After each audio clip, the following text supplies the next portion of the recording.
We're here at the Behind Open Doors podcast, where we give you a look behind the scenes at what it takes to multiply disciples, leaders, and churches. My name's Nic Lombardi. I'm the president of Multiply, Inc., and this is Aaron and Nic. He's the executive director. And we're talking about leadership, followership, following, discipleship, these things, kind of looking at what's good leadership, how can it be better, what's going on in the world with leadership. Yeah.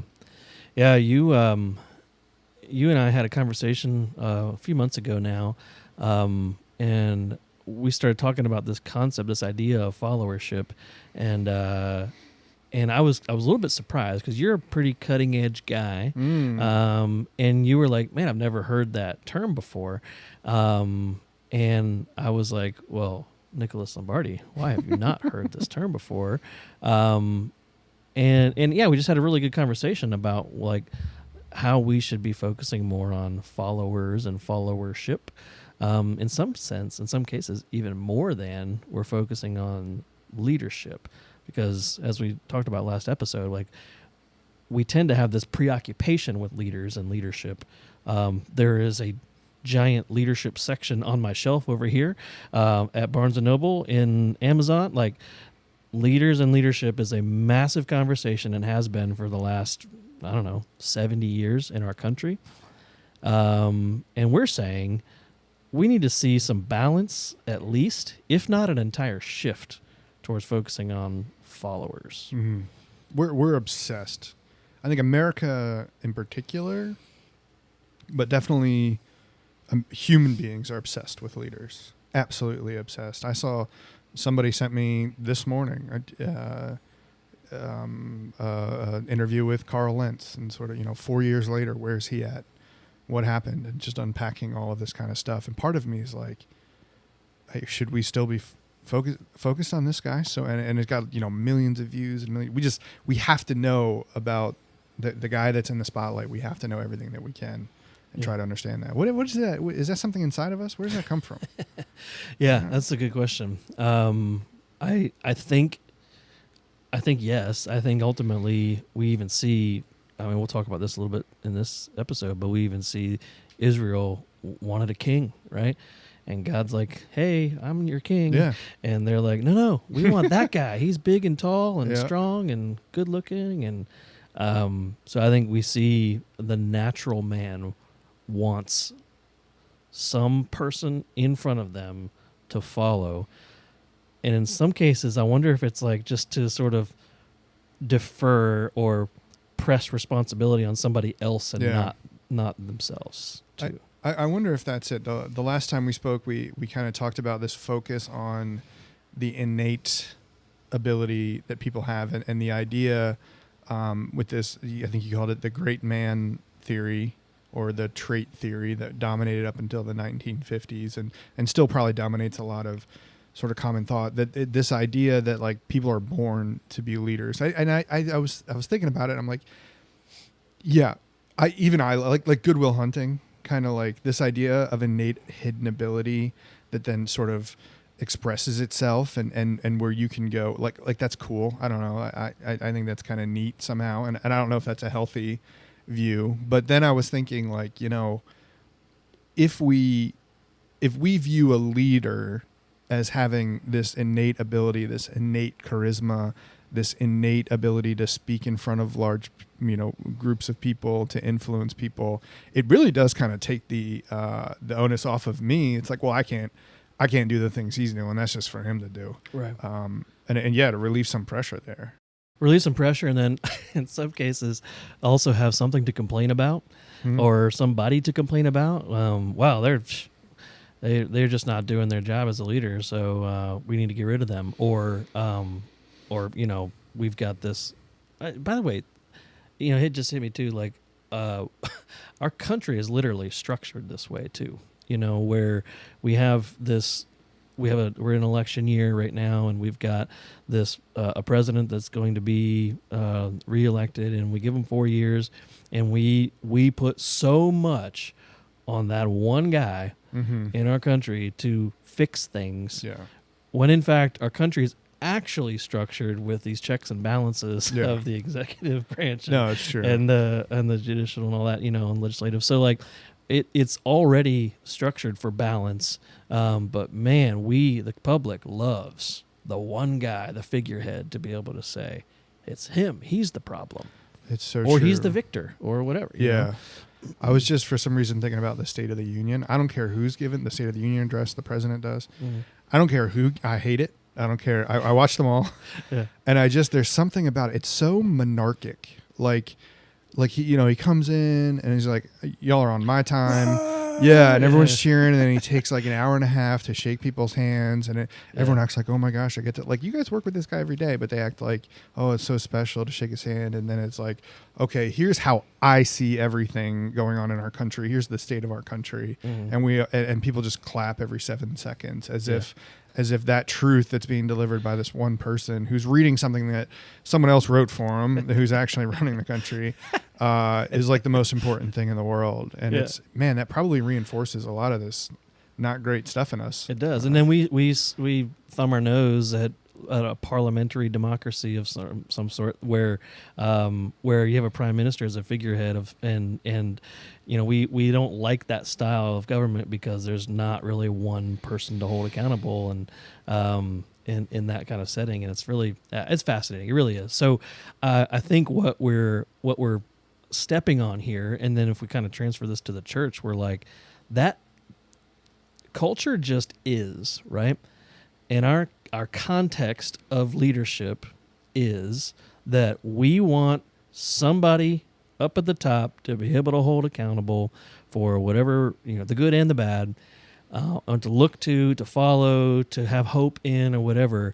And in the church, what we're saying here behind open doors is we believe that somebody is Jesus. And we are all called to follow him. He is our leader. He is our focus. He is our hope. He is one that will never fail us and let us down. But not heretical, but we live in a context where we have churches that have become organizations that are structured with a point leader and everybody who kind of serves this vision of the point leader. And we've got to now follow this guy, and if that doesn't work, we'll just find another guy and put in another point leader. And I believe what we're trying to get across here is we need to see a context that's co-created by the leaders and the followers together, that is healthy and sustainable for the long haul. And there's a lot of implications for that. We're going to talk through that, but that's really at the core of what we're trying to say here is that, yes, we need a leader, but I would say we need leaders. We need followers that are co-creating a healthy context in which the mission of God can thrive. And so that's so what you said previously there, that's the great man theory, right? That so the State of the Union address, the monarch stuff, that's the great man theory. Yeah, it basically that their leaders are born, not made. That's the essence of that theory, is that there's somebody who is a leader. They were just born to be that leader, and they're going to rise to the top no matter what. Anyway, they're probably tall, they're probably good looking, they're probably all these things. So that trait theory, great man theory, and we've got a new sort of term that we've been bouncing around, and I call it God's man theory. God's man, right? What is that? All right, so God's man is God's chosen leader. This chosen leader is the person who is to lead God's people, right? There is an understanding in the church. Nobody would say that leader is the one who's in charge. I think everybody with a fairly orthodox theology would say, no, God's in charge. God is sovereign. God is bigger. They would say Jesus even is the head of the church. We would focus on that in our culture. However, what ends up happening is we take what I see as an Old Testament perspective of leadership and apply it to the church today. And that's the God's man theory that I've sort of proposed here, is that we still like the great man theory. We still like leaders who were born. We still like chosen leaders of God, the man of God in the pulpit, and this guru type of leader who is leading the church. I think we still have this in us, even as Christians and certainly as Americans, where we want that God's man leader to take us to the next visionary journey that we can accomplish all this stuff together. So great man, bad. God's man, bad. So I don't know that we need to go to these kinds of extremes here, but I'm a simple guy. I gotta break it down. So I would say not the best. Yes, I would say not the healthiest way for the church today. It's not the fully evolved vision of leadership that was probably a part of God's redemptive plan. Yes, I'd say that doesn't sound very simple, but yes.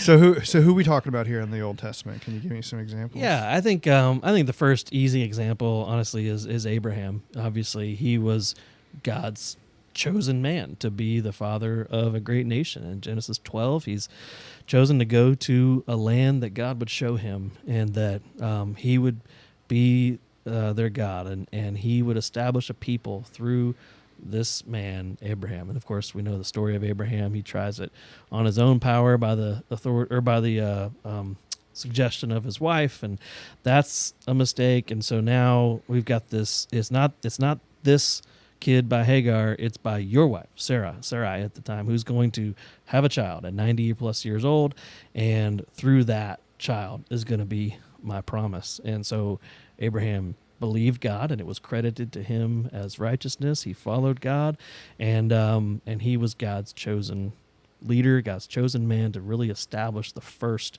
kind of cornerstone of what it means to be God's man in the Old Testament. Okay, so God being God's man did serve a purpose in the Old Testament, a pretty important one. Yeah, absolutely. And it sounds like so God's man is like this. Is it an archetype, a sort of prototype of a leader, and they're not born with all the traits like the great man theory would say, but they're definitely given a sort of a dispensation, a time period for the time that they're operating in. They're given some like special ability, some special powers maybe by God to do a special mission at that time. Yeah, and the important thing I think is that they're singularly empowered. I would say second is empowered. First is just chosen, straight, outright, just chosen. Like they're God's chosen leader, for good or bad. For good or for bad, whatever. Like they're God's chosen leader. And yeah, you're right. So sometimes God allows leaders to be chosen to kind of prove a point to his people. We'll talk about that in a second. But yeah, God's man, chosen by God, and then empowered by God to be the man that God's called him to be for his people, specifically for his people. So Abraham for what would be the nation of Israel generations later. Okay. Probably like Moses. Absolutely. Moses would be there was others obviously, but just if we're going to the peaks of the mountaintop through the Old Testament here, Moses would definitely be the next person we'd look at as God's man. From the basket floating down the river and all the sovereignty, we see God playing in there with him as prince in Egypt, and then ultimately to the burning bush episode where God has called him at that point. He is called by God to follow God and to be God's chosen man to lead his people out of slavery in Egypt. And I think thinking about those guys, God, I think, probably took some time developing them as leaders, right? Like, I think of Abraham was sent on a really rather ridiculous, almost comical journey early in his life where he's like moving from one place to another, to another, to another. And he's like setting up an altar, and he's like, let's move on from here. And he's setting up an altar. And then there's somebody living in this land. Let's move on. And thousands of miles and traveled. And Moses is the guy who, he kills the Egyptian out of like impulse, which, that impulse probably, the lack of impulse control, probably not great for being a leader. Right. And so he's sent off into the desert really to be, I think he's a shepherd for his like father-in-law that he meets in the desert. Right? Yeah. 40 years. He was learning humility, I suppose, in some ways. And being a shepherd in the fields. I mean, could you imagine just being out at night with the sheep and guarding the flocks after coming from this place of prominence that he did to a place of what probably felt like rock bottom, but was really the place where the Lord met him the most, right? You're right, though, that let's be clear, like God chooses a person, and then you said God then empowers this person, and I think that process of empowerment is the guts of the story, right? Is like the most important part of the story in some ways, and that God had to humble Moses, send him out to the wilderness for 40 years. 40 years. That's like a little less than our lifetime, or a little more than yours, I guess, but about the same, almost about the same, and that process of development in that case was learning to follow God. It wasn't a leadership development process. You know what I'm saying? It was a process of learning to follow God faithfully. Oh, snap. That was a click moment for me, I think. Okay. So part of developing into God's man was learning to be a follower of Yahweh, a follower of God. Absolutely. Absolutely.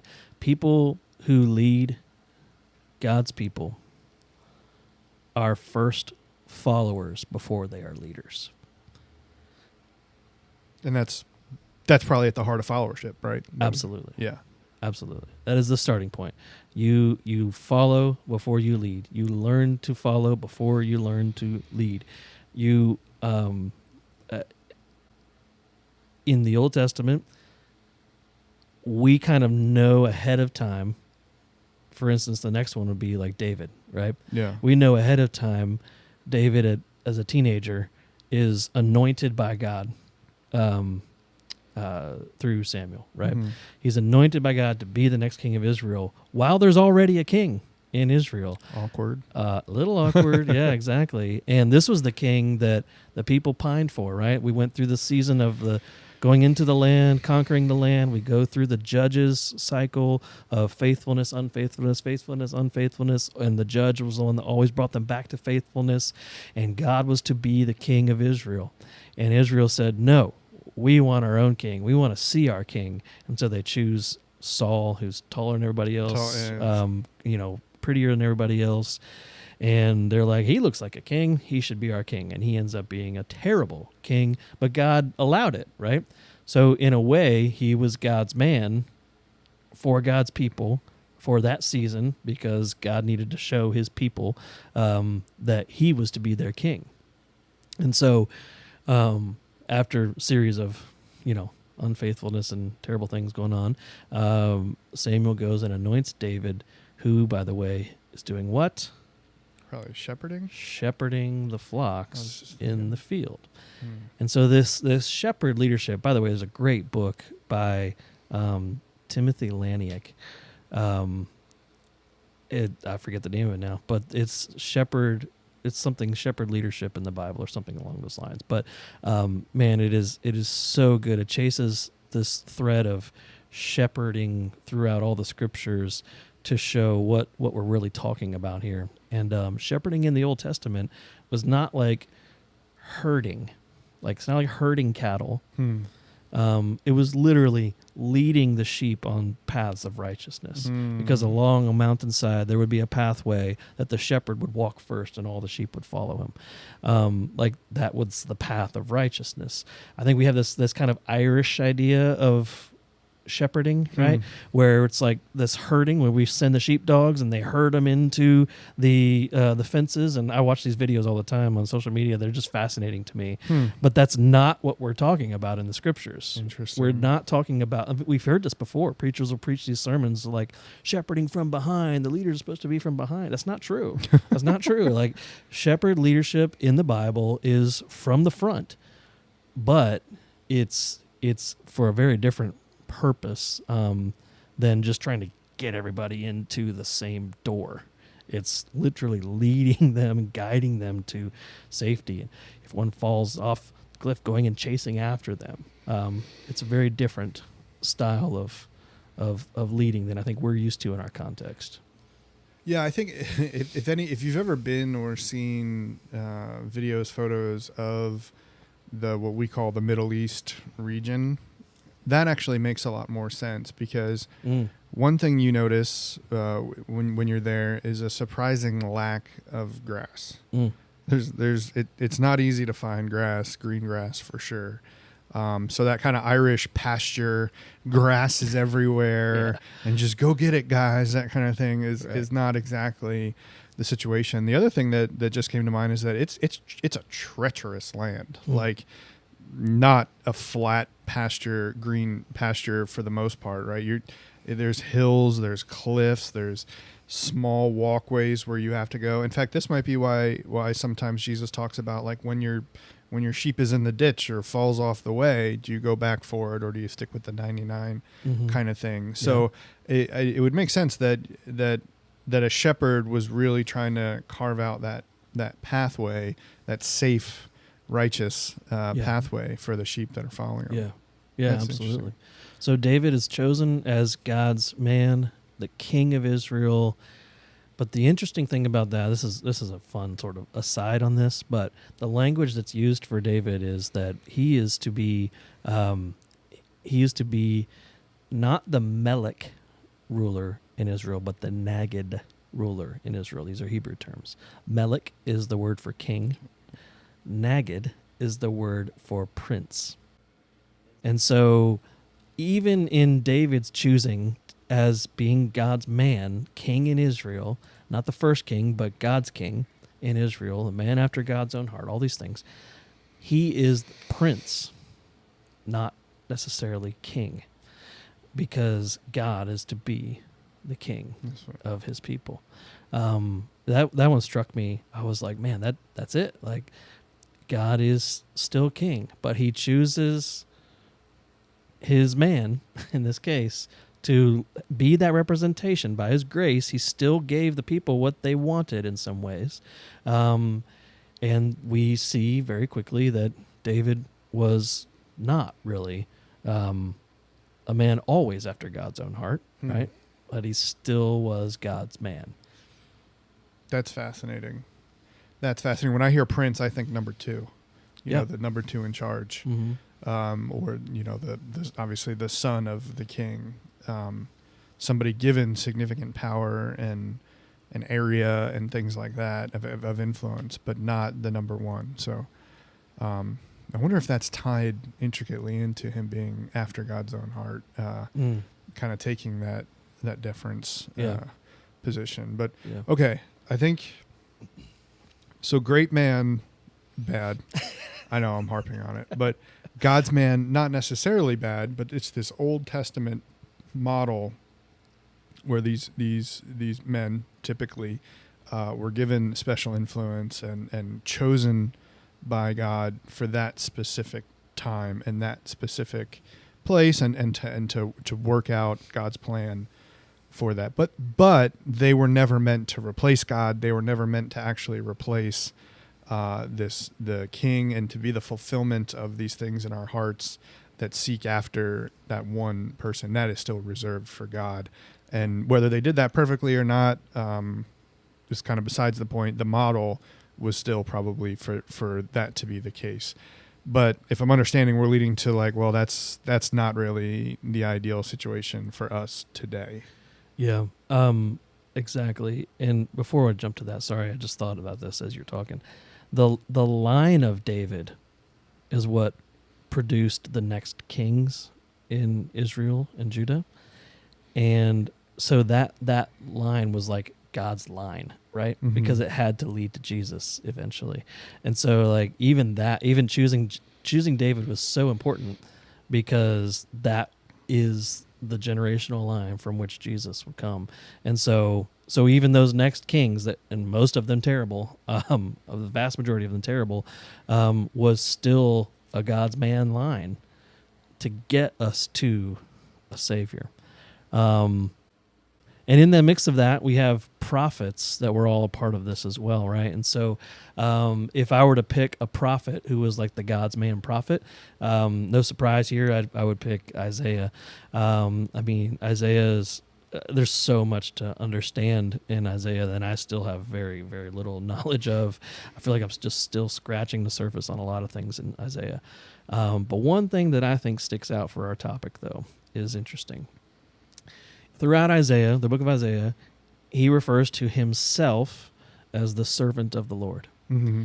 He refers to Israel as supposed to be the servant of the Lord, Mm-hmm. as God's people. He refers to a coming servant of the Lord that is future oriented, that is supposed to come and serve God's people. And we know that to be fulfilled in Christ. But in Isaiah 54, I believe it's verse 17, the language of servant of the Lord changes. And this is from a guy named Mark Harmon, who wrote a book in that same line of Laniak's book, but it's called The Servant of the Lord. And he, in Isaiah says in Isaiah 54:17, that there are now going to be servants of the Lord that are coming. That it's the first time that language shifts from singular to plural. So the singular servant of the Lord is going to become servants of the Lord sometime in the future. There is a time coming where it will no longer be about, the way I interpret that is, God's man. Mm-hmm. It will be about God's people, and God's people being empowered by the Lord himself to accomplish his mission. And he gave that promise that he himself would come and be with his people. He himself would guide his people. We'll sort of dangle that carrot out there because I think that's a further conversation to what I see the connection there is the Holy Spirit of God coming in to empower his people is the fulfillment of us now being the servants of the Lord. And that has massive implications for the church itself. But I think it's an important thing to point out. It's kind of the linchpin in this followership discussion in some ways. That's fascinating. That motif shift, or super excited to explore that. Before we do, I'm curious. Do you see anyone, or do you see people who are still living today, or worse yet, leading their church or leading an organization, or especially a Christian organization, from this great man, God's man model of the Old Testament? And I don't know, are there dangers to that? Yeah, I mean, I absolutely see it all the time. I think we've overemphasized this idea of pastoral authority and this idea of this kind of authoritarian style of leadership, a point leadership in the church. I think it's still very, very evident in our churches today. I believe that a good answer to that is to find good churches with a plurality of leaders in place, multiple pastors, multiple elders, however the church works through that in the kind of how it functions. But yeah, I think, and this is too really sweeping generality, and I apologize for it, but I do think that it is still too prominent in our churches today. I think that we are still allowing too much power at the point leadership level, and I think we could use a little bit of humility at our elder board tables, pastor tables, staff tables, even in some ways, to kind of let go of some of that power and authority and empower others who have the same Spirit of God living in them. And maybe a calling in their life that's not being realized because they're afraid to step up or say yes to something because, the leader's just going to be the one that takes the fall for it, so I'm going to let him do it, you know? Yeah, it makes me think of, a lot of the pastors that we hear that fall from grace, so to speak. Not God's grace, by the way, pet peeve.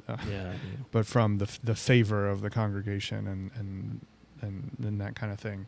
A lot of them, when there's inevitably sort of a research and an investigation into what happened, it typically, to me, there's a trend of a lack of accountability, that God's man mentality, or man of God is probably the words that I see more are, which is just, it's the same thing, really. Right. That they sort of, the understanding was they interacted with God in some capacity, had the vision, and were the stewards of it, and therefore to challenge them, to hold them accountable, to even often participate with them at the highest levels of planning what was happening in the ministry in the local church was just like impossible, because that was the God's man, that was the man of God, and you, whoever you are not. Yeah. And the playing field instantly isn't level. Yeah. Yeah, absolutely. This is where we go back to our leaders and followers co-creating a context. We are over allowing leaders to over create a context and not in concert with the followers to co-create that context. Yet I'm a vision guy, so like I can come into a table and convince a room like this is where we need to go, this is what we need to do. But I've learned over the years that I can also I can push that too hard to where we're no longer co-creating a context together. I'm creating it and getting them to do what I want them to do. And that's where I say that's where we're lacking health in that sense. And that's not followership. That is not. Well, the next time we talk, I hope we'll dive into, now that we know what it's not, a little more about what it is. Yeah, because there was one more God's man that came after Isaiah, and a couple more, but one more really important one that we need to talk about. I'm guessing. I think I know who that is. Yeah. It's the Sunday school answer. Yeah, he's the answer to the right answer. Jesus. Yes. Jesus as God's man. All right. Well, that's what we'll talk about next.